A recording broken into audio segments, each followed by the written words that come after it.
Welcome back to another AM. What have you got? Well, I've got so many questions in my brain right now. So you put them in the brain, I guess. My brain. Welcome back to another AMA. This one is geography themed. All of your geography questions coming at you after this intro. Let's do it.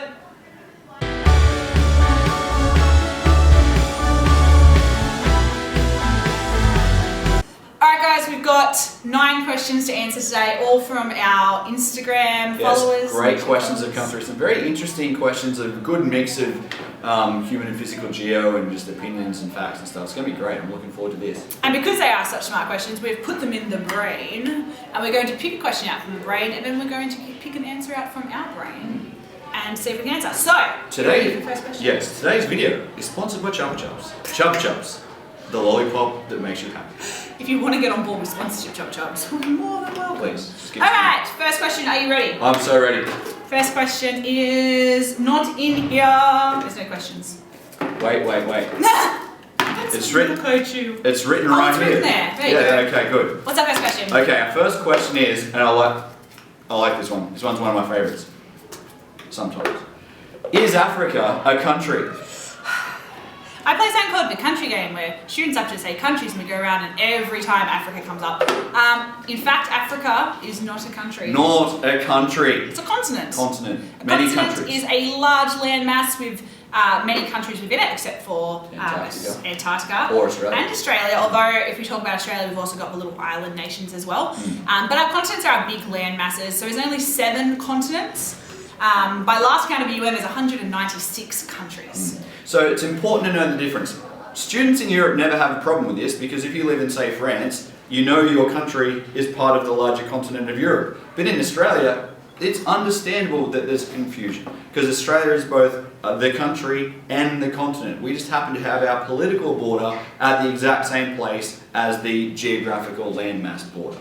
But as Samantha said, some continents have heaps of countries like Africa or Asia or Europe. Some continents have one country like Australia, and some continents have 0 countries on them at all, like Antarctica. So it's easy to see why students get confused, though, especially when we look at Asia and Europe, because if we're looking at it as a continuous landmass, there's also cultural differences as well. So that's how we break up that Europe and Asia. If you want a little more viewing, go on to Vlog Brothers. I have a look at Hank Green because he actually has a video called Continents Are Dumb. And it's about how the definition for continents maybe isn't so sound. It is. It's more tricky than it first appears. There's an argument now, for example, I don't know if I really buy this, but Zealandia, basically the big landmass that's mostly underwater, that New Zealand pops up above the water, is it a continent or not? It's mostly underwater, is it a continent? Most people say no, some people argue that it is. It's more complicated than it first appears. Last question for you, related to this, because I get this all the time. Oceania or Australia? Australia, the landmass of Australia, not Oceania. Not every single bit of land on the planet Earth has to be on a continent. All right, thanks for that. We'll go to our next question. Next question. From the brain. Question 2. All right, here we go, from the brain. There's a question now. That's good, actually. All right, I like this question a lot. When was your first time teaching in front of a class, and what was that like? When's the hard part? What year did I start? This is my 5th year of teaching, so you can do the math. It's 2019. My first teaching job was out at Cobar, which is a very, very small town. It's about 3 hours west of Dubbo, very isolated. And I was terrified. I had spent weeks preparing for this one lesson, like hours and hours and hours. I went in and I wrote my rules up on the board and it was perfect, everything was planned to a T. The lucky thing is, first day, we only have Year 7, Year 11 and Year 12. So my first lesson was Year 7. And the one thing I can say about Year 7s on day 1 of school is that they are more terrified of you than any teacher could be of them. So it went really well. And I kind of knew straight away that I was excited to do it, I was happy to do it. And then later that week I had my Year 8 class, and that was different.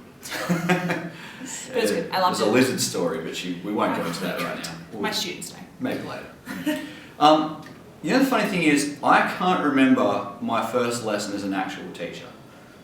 It was at Swansea at the start of 2013. I had a casual lesson before that. Yeah. I mean, my first class. Yeah. So when people ask me this question, I always go back to my very first lesson that I taught as a first second year uni prac student. Oh, I don't remember that. Yeah, it's weird that I remember that one, but that was the first time standing in front of a class actually teaching.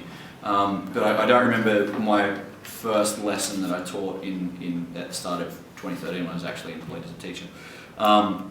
I remember my first casual lesson too, which is weird, it was a maths lesson. But mine was history, my first actual. Yeah. I remember I was teaching people how to read analog clocks in maths at Cardiff High. That was my first actual day out by myself as an official teacher. But my first ever teaching experience was in 2010 on my first ever prac. I was at Terrigal High. And again, just slightly nervous in the lead up to it. I was teaching bearings. Bearings was the first thing I ever taught.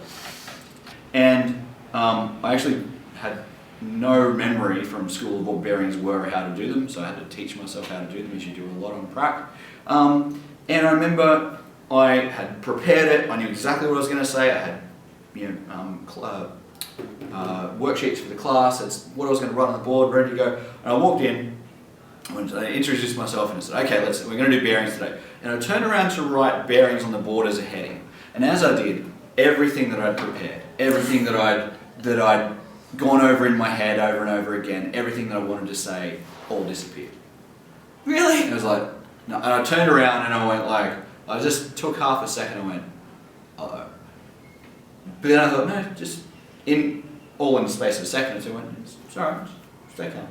And all of a sudden, it all came back. And I was like, okay, and I started talking, and running Domino's stores that was full of teenagers for the last 10 years before that, it's all of a sudden, as I started to talk and as I started to interact with students and stuff like that, didn't actually feel new, which was the weird thing. It felt like kind of the thing I'd already done at my old Domino's job, which is have a room full of teenagers and need them to do stuff. So that was kind of the same. There was no customers screaming and ovens cooking and phones going off. So all of a sudden it just felt normal and felt cool. And excellent. And it's all been good since then, so far. Alright, let's move on to the next question, I reckon. Alright, let's have a look for brain. Off. Next question. Mr. Sizio, if you could meet one world leader, who would it be and why? That's a difficult question. It's not. I know exactly what she's about to say. In fact, because there's only one correct answer. Can I consider my answer while I hear exactly what I know I'm going to hear from you? If could meet one world leader, would meet the Prime Minister of Canada, who's Justin Trudeau. And it is because he's a remarkably intelligent man with very good policies, and he used to be an activist, and I think that politicians that were activists in their youth are usually really good politicians because they care about things more than they care about their career. And they are the only reasons that I would like to meet Justin Trudeau. The only reasons. It's a very serious topic. Mr. Sizio? Kim Jong-un. Popular choice, I reckon. I know. Almost out of my own morbid curiosity. It's not like I admire the man or anything like that. But you hear so many stories that come out of North Korea about the kind of propaganda that the North Korean people are told about their own government and stuff like that. I'd actually like to meet Kim Jong-un and see if he sort of believes in his own propaganda, because he's been raised in North Korea himself, hearing that propaganda his whole life too. So does see if he's really like is he really like what effect that propaganda has? Does he believe, for example, that his father's scored 13 holes in one the first time he ever played golf? All that kind of crazy stuff. Like it'd be interesting to figure out what he actually thinks. So Justin Trudeau? Justin Trudeau, Kim Jong-un. Who knows? Different reasons. Yeah, exactly. Alright. I don't know where I'm going. Where are we going? Let's do question. Let's go back to the brain. Yep, back to the brain. From the brain. From the brain. And this question is, where have you travelled and what was your favourite place that you've travelled? Now, I think we have a special guest for this question. We do have a special guest who was actually requested to help us answer this question. So, do you think we should bring her in? I can say. Alright. Let's do it. 3, 2, 1. Wait, that hasn't worked. No, we were supposed to get Miss Sabatini in. Oh, wait. Sorry. They look so similar. They're basically the same person. Apparently, so I've been told. Hello, Miss Sabatini. How are you going? Hello, I'm great. How are you? Would you like to introduce yourself to the people, the viewers who may not know who you are? Absolutely. So despite popular belief, my name is Miss Sabatini and I'm a casual teacher here at Cosman. Very good. So you have travelled more extensively than pretty much anyone I know. Would you like to have a stab at what was your favourite place that you visited and why? Absolutely. And maybe even give us a rundown of where you've been where really I've quickly been. as well. Okay, alright, so the first place I ever travelled to was Sri Lanka, and I went there by myself a couple of years ago, and that was what really sort of spurred the love of travelling on. It's a really cool place. So I've been to Sri Lanka, and then I went to Kuwait in the Middle East and lived there for 7 months. And on that trip, I got to visit Jordan, which is also in the Middle East, and was a really special place for me being a history and geography teacher. There's a lot of exciting things to see and do there. And then after that, I went back to Southeast Asia into Thailand, and then to Singapore, and then back to the Middle East to a place called Qatar, where the Soccer World Cup will be next year. And then I went back to Thailand, and then over to South America and got to spend some time in the Inca heartland in a country called Peru, which also has amazing geography, lots of biodiversity and different things going on there. Wow, and do you have a favourite or was it just all just amazing? Everything's been amazing. I've been really lucky to be able to see so many places in quite a short space of time, but I think my heart was definitely in Jordan. In the Middle East there. It's got amazing history, Greek, Roman, Caliphates, Middle Eastern history, and some modern history there as well. And the geography is amazing. You've got the lowest navigable lake in the world there, the Dead Sea, which was great to see. But I do have two more countries. To see. Yeah, that's it. Sorry, Dead Sea pun. And I've got 2 trips sort of in the planning stages at the moment. So I'll be heading off to India, Malaysia and Egypt over the Christmas holidays, which will be fabulous. Wow, fantastic. Yeah. I'm going probably to Goulburn. Excellent. I heard there's a decent old jail out there. There's and a new one as well. Yeah, okay. Yeah, cool. It's not quite as exciting, but I get to play golf. So. Yeah. Well, thank you very much, Ms. Sabatini. That is an outstanding itinerary you've had and are going to continue to have. So thanks for joining us. Excellent. All Thanks right. for having me. Let's bring Ms. Coburn back in. I don't think she looks like you, really, to be honest. I can see some similarities. Like there's the blonde hair and then yeah. I don't know. I think I take it as a compliment. Yeah. Anyway. Cool. All right. Next question. The brain can be hard to take off, which is probably a good thing. All right. Ooh. This is a good one. Very good. Just read it. Okay. What is the most effective way to bring a country out of poverty? That is an amazing, That's a really great question. Amazing geographical Yeah, question. that relates to a lot of what we do. Yeah, So- a lot of year 11 lot of geo year 11. is Yeah, year 12 even with megacities. Yeah, for sure. So the number one way, I'd say this is my opinion, but I'd say there's a lot of research to back this up, would be to reduce fertility rates. So remember, fertility rates is the number of babies born per woman in a country. If we can bring that fertility rate down and have fewer children being born, then that's going to reduce family sizes, increase wealth, do a whole bunch of things for that society. The big question is, though, and I guess this is the hard part, is how do we reduce fertility rates? So and there's a lot of things we can do. What are some things we can do, Cizio, to reduce fertility rates? Essentially, wherever you make people happier, healthier, longer lived, better educated, and have more access to services, in particular healthcare, you have the fertility rate plummet by itself. A lot of people believe, and I've heard this argument made in public, that to reduce fertility rates, essentially you have to have some authoritarian kind of program like China's one-child policy to enforce people not having babies. The thing that is actually true is, if you give particularly women control over their own reproduction, they tend to choose to have way less babies. For example, and this is mainly due to just the increasing wealth and education in the world, fertility rate globally has fallen from over 5 in the 60s to less than 2.5 now. So fertility rate has already halved. We're actually having fewer babies now than at any point in the species' history, which is good in terms of the sustainability of the population. And a lot of times people aren't really aware of just how much that's dropped. So if we take Bangladesh as an example, Bangladesh has done amazing things in regards to fertility. They've increased contraception, they've increased healthcare workers in communities. So we've got women going out to communities, talking to other women, helping them do family planning, use contraception. And we've seen decrease in their fertility rate from about 7 children per woman to now below 2. And in about 2 generations that's happened. It's unbelievable what's happening in Bangladesh. Yeah.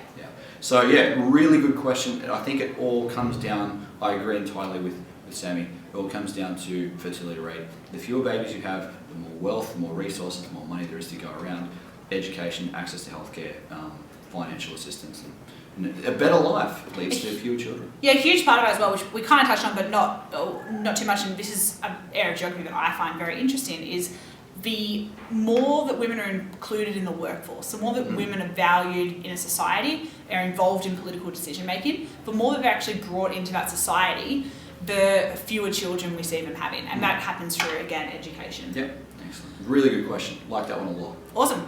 Let's move on to the next one. Okay. Wait, before we do that, if you wanted to look at what a decrease in fertility rate looks like in a population as a visual representation. I know where she's going with this. What would we use, Sisio? A population pyramid. And we have a video about that, so go check out our previous video about population pyramids, and you can see exactly what that looks like. And you can look at countries over time, look at Bangladesh, and see what the base of that pyramid does. Okay, next question. All right, here we go. Moving on.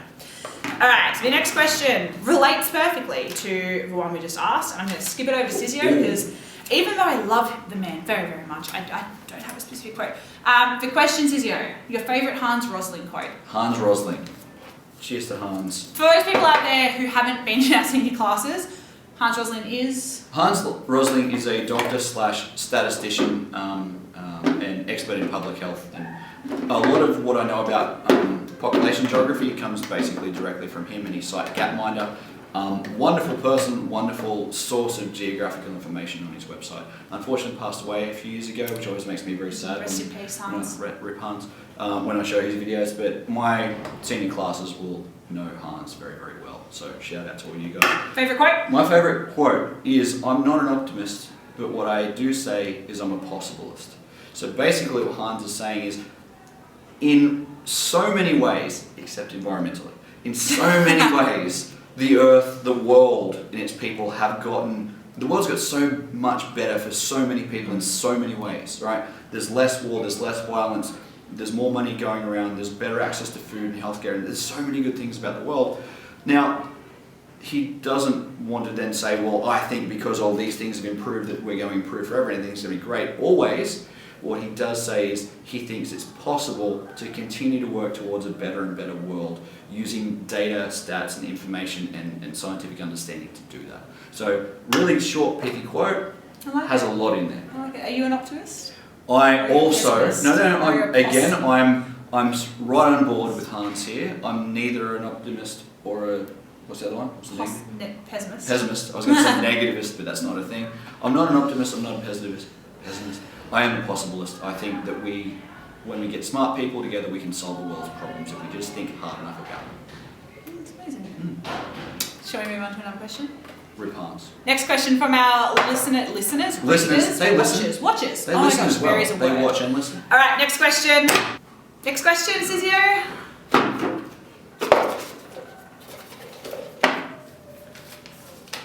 Okay. Good one. Interesting one. Okay. Wouldn't have thought of this. Hit me. Why do we still transport goods and cargo by boat when planes are available to do so? Interesting. And I understand why they're asking, because planes are faster. Planes are much faster. Yeah. Really interesting. I've actually been talking about this with my year 12s, just started the topic of urban dynamics and Sydney. And we've been looking at how the new economy, which has a lot to do with globalisation and containerisation, how that is affecting Sydney as a city. And I guess what I would consider, we'll see if you think the same thing, is the main reason that we still use ships is because we can move things between countries, import and export, at a very large quantity. We can move bulk goods. You can't fit too much on a plane. You also have to be conscious of weight. It needs to go up in the air. So we can move bulk goods, and if we move things in bulk, it becomes much cheaper to do than if we move things by plane. Entirely agree. It's just the volume of stuff. Everyone's been, all you Newey people have been to Newey Beach and seen just coal ship after coal ship after coal ship lined up, for example. Just think of the sheer volume of stuff being moved just out of Newcastle Harbour alone. You just can't carry. Think of the fleets of planes, and again, as Sammy said, the weight of things being transported.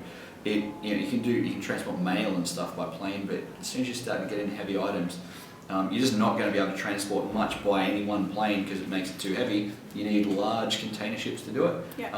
And container ships are relatively quick, I suppose, across oceans. Yeah, fast 80% of everything that is shipped between countries is done in a container. So containerisation is a huge part of modern globalisation, and the way that countries interact with each other. Yeah. No, good question though. Yeah, great question. On its face, it seems like take everything by plane, but just the old restraints, cost and weight. Yeah. Excellent. All right. Cool. Next question. There we go. Can I get a brain off? All right. Good one to finish off the year with because we are coming into Christmas season. Cynthia loves Christmas, fun fact. It's not a fact. What geographical issue or issue that's come up in the news have you followed the most this year? Or have you been most interested in? Most important or most interesting geographical issue 2019? Yeah. Well, okay. There's been a lot, obviously. A lot. I've seen following the geophotos of the week and our Friday from the classroom posts and stuff like that. A lot of interesting stuff happening. I think, and this is not overly positive, but I think it's important. The thing about 2019 that I've probably paid most attention to geographically is the increased incidence of events that can be linked to climate change. We're aware of the current bushfire situation. There's been a lot said in the media about that. One of the reasons that the bushfire, I think it's at this point that we've lost more acreage or land area to bushfires this year than any time in the last 25 years. And that includes like the entire summer for the last 25 years, and we're only in November now, so we're only at the start of the season. We're already above the last 25 years of total burn. Yeah. One of the reasons for that is the prolonged drought, making winter conditions much less conducive to hazard reduction burning. So firefighters don't have the same time and days in the year which they can safely do backburns in the winter, meaning there's a higher fuel load in the summer. That fuel load is a lot drier, and therefore when a bushfire starts, usually by deliberately being lit, by the way, that's a big problem, you have these bushfire problems. Seen the same in Brazil, a rainforest on fire, largely again deliberately lit, but the whole point is less rainfall, drier rainforest, easy to burn. Yeah. We've seen just this week Venice underwater, deepest water has been in Venice for 50 years. Kiribati, you were just telling me about Kiribati. Kiribati is maternity. So Kiribati's already had to move a huge proportion of its citizens over to Fiji because the country is literally underwater. People are losing their homes and churches and sacred sites from indigenous peoples. The maternity ward and the hospital is now completely underwater, so you can no longer have a baby. So there will be no people born in the country of Kiribati. Wow, that's pretty massive. So it's just these, and there's also like massive off the charts Greenland ice melt this year in the northern summer, like way higher volume of ice being melted. We had one of our geophotos of the week was this team of sled dogs running through water across what was once an ice. It's been a lot. Yeah. It's been a lot. So just that, like, just become more noticeable. It's important to say that you can't link any one particular event. Like you can't say that drought is because of climate change. That storm there, that's happened because of climate change. That's not how climate change works. Climate change works in increasing the frequency and severity of events when they happen. Yeah. So you've got to take a look at it as a total, these are all the things happening in the world. There's a higher incidence of these things now because of climate change.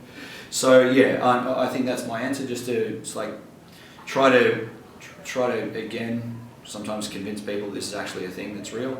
But just... We've got another question.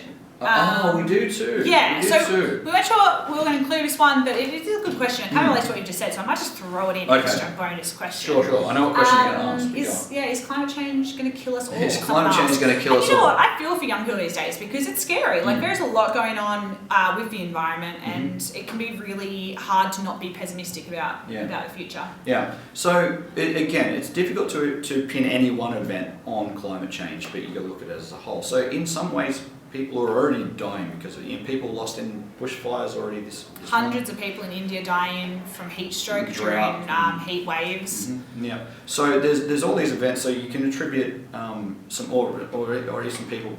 Usually in developing countries, it tends to hit developing countries much more severely than in developed nations.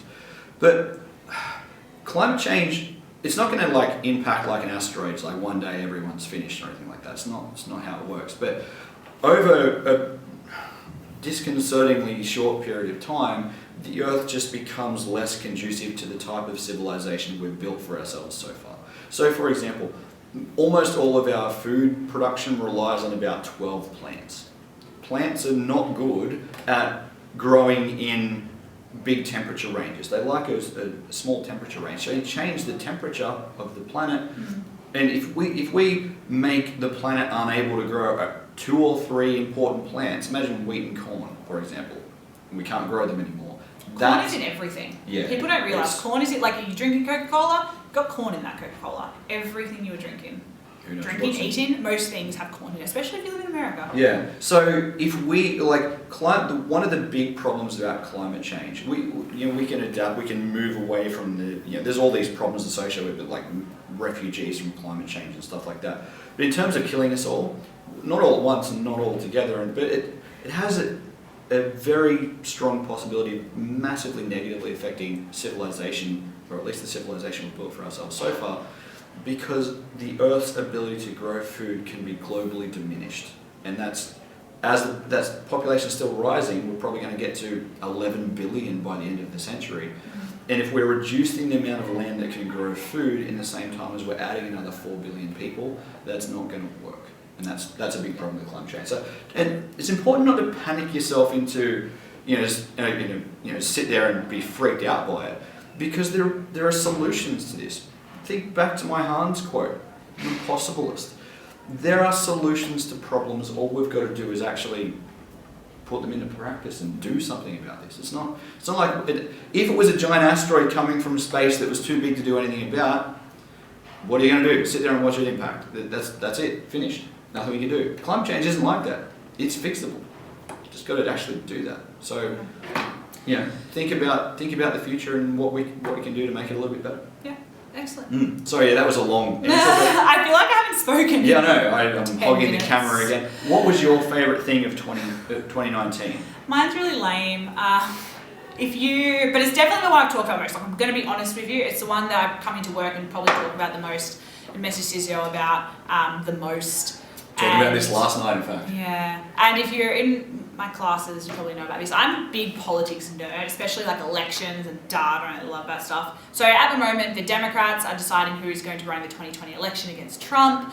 And it's been quite tumultuous. There's been a lot going on. A lot going on with Biden. And so heaps. And we've had Bernie Sanders, who's had a heart attack. She's a Bernie bro. And Buttigieg is now coming out in front after a late start to a run. So I have spent a large portion of my time, figuring out who's going to be in an election that, by the way, is not until November of next year, which is crazy. And obviously they need to change their democratic system so that their elections don't run for 3 years. Yeah, literally 3 years of campaigning, then an election, then 1 year of governing, then another 3-year election cycle. It's ridiculous. They also have unlimited finance. So say if someone is elected to Congress, they need to make $10,000 a day from the moment they are elected so that they can get re-elected, which obviously has big implications on how they actually govern. But that's been the story that I've followed the most, as well as the environment, as well as, obviously we follow a lot of things going on in the world. We both watch a lot of news and ingest from Twitter. Yeah. and Facebook as well. Yeah. But that's been probably the one I followed the most. Okay, very good. Be interesting to see how that develops over the next 12 months. Definitely. Yeah. All right, next question. Yeah, I'll see. All right, last question for today. Back to the brain for the last time. For the last question. Okay, cool. It's a good one. What is your favourite geographic topic to teach? So, funnily enough, I think we sort of already covered this a little bit. I've got a lot of favourite things to teach. It's hard to pick one. One of the things that I find most interesting, and I find that students find interesting and surprising, is population geography. So the fertility rates that we explained before, why people move around, where people are concentrated in the world, what makes birth rates go up and down, what are the consequences of that. Really enjoy it. Yeah, very interesting. What about interestingly enough, we've talked about mine as well. Mine would be climate change. I studied physical geography at uni, so very much about the environment and the land. Sorry, there's a bit of noise. We're just going to keep going. So I love teaching about climate change. And I love teaching about, especially like the politics of climate change. Like, why aren't we acting? What are we going to do about the problem, rather than just what is the problem? No, not just what. No, not what. What are we going to do? I do teach that, obviously, Right. but like a lot of students are like, well, this is a problem. We know this is the solution. Like, why aren't we doing it? So looking at big coal money and big oil money and how that influences politics. Yeah, right. Again, back to love of politics. So looking at how the environment and politics and why we don't act. That's really good. Really interesting. I like that. That really highlights geo as a subject. Like, if you're thinking about doing geography at university or whatever, they're two completely different things. Oh, yeah. Climate change and population geography. There's some links there, of course, but they're two completely different topics. Yeah. But we essentially cover both of those just in year 11 geo alone, and they're completely different. And and we also do political geography in year 11 as well, so that sort of gets in the middle. But yeah, it's such a wide and varying topic subject to teach. That's one of the reasons I love the subject so much. Do you find it hard when people are like, what do you teach in geography? Yeah. Or like, do you teach that in geography? Yeah, We teach everything in everything. geography. I've always, we cover everything. Exactly. I've always said geography is a subject about anything that relates to people or the environment. And if you can think of something that doesn't in any way relate to people and the environment, good luck, because I can't think of anything. So maybe we'll try this out. Leave us a comment down below and give us the most random thing you can think about, and we will tell you how it relates to geography and even how it can relate into our syllabus. I bet we can find a link. We'll find a link. We always find a link. Cool. Alright, thanks guys. So that was our last question That's it. for the day. Thanks so much for joining us. Can you please make sure that you follow us on Instagram at geography_explained_online. Yeah, hit the dinger. Hit the dinger. Hit like for this. Leave a comment. Let us know Tell your friends. your random Share topic. it with your friends. Yeah. If you've got a geographical question, as in if you're doing a skill at school and you didn't quite get it and we haven't covered it yet, leave it in the comments. Say, hey, can you do a video on this? If you're a teacher and you'd like a video to show a class, it's like, oh, I'd like you to cover that skill if you could. I'd love to show a video on that. Leave it either on our Insta page or on our Facebook comments. Again, we'll do it. Yep, and if somebody asked us to please do logarithmic and semi-logarithmic graphs, we're going to do it next week. So we have listened. We won't do it in the AMA, but next week we're going to give you a lesson on log graphs. Semi-log, log, semi-log. So please ask if you want a specific skill. Yeah, All right? for sure. And we'll see you next week with logarithmic graphs. Yes, indeed. See you later, guys.